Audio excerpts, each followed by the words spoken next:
Many of the thousands of people evacuated by the fire are now allowed to return home. And while their homes are standing, they're not necessarily undamaged. 7 News reporter Lance Hernandez live in Colorado Springs. And Lance, many of those homeowners are dealing with ash and that smoky smell in their homes.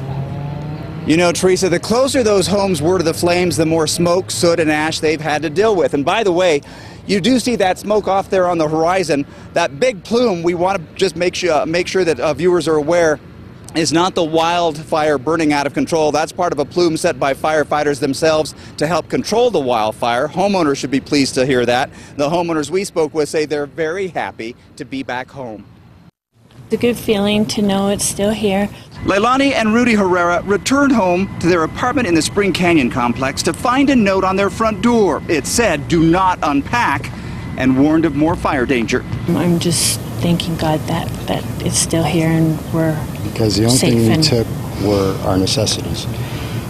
We have heirlooms in there that you can't get anymore. The couple found ash on their patio and on exterior walls. Several neighbors are running ceiling fans to help remove the smoky smell. I've been finding this. A few blocks away, Jeannie Stravers found several large pieces of ash in her front yard and this shattered patio table in the backyard. She says the glass was likely shattered by heat from the wildfire.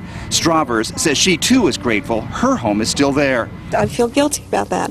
I have other friends who are still evacuated, have another friend whose home burned to the ground. Others are, displaced. My son's got several friends whose parents, their families are burned out. Not everyone has been allowed to return home. We talked with one man who wasn't very happy about it. So I'm standing here looking at it, and they won't let me go in and get my blood pressure medicine and some anxiety medicine. They want me to go to Cheyenne Mountain School, 20 miles down the road.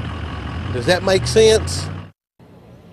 Now, Fire Command says it actually does make sense. They said that fire is still very dangerous. You can see that smoke on the horizon. Again, that's from backfire set by the firefighters themselves to help control the Waldo fire to keep it from raging out of control again. They say it is still dangerous, and they also tell us that it is 25% contained. There are still several islands burning in the middle of that fire. They say they're not concentrating on those right now. They're concentrating on the perimeter and trying to strengthen those lines. Live in Colorado Springs, Lance Hernandez, 7 News.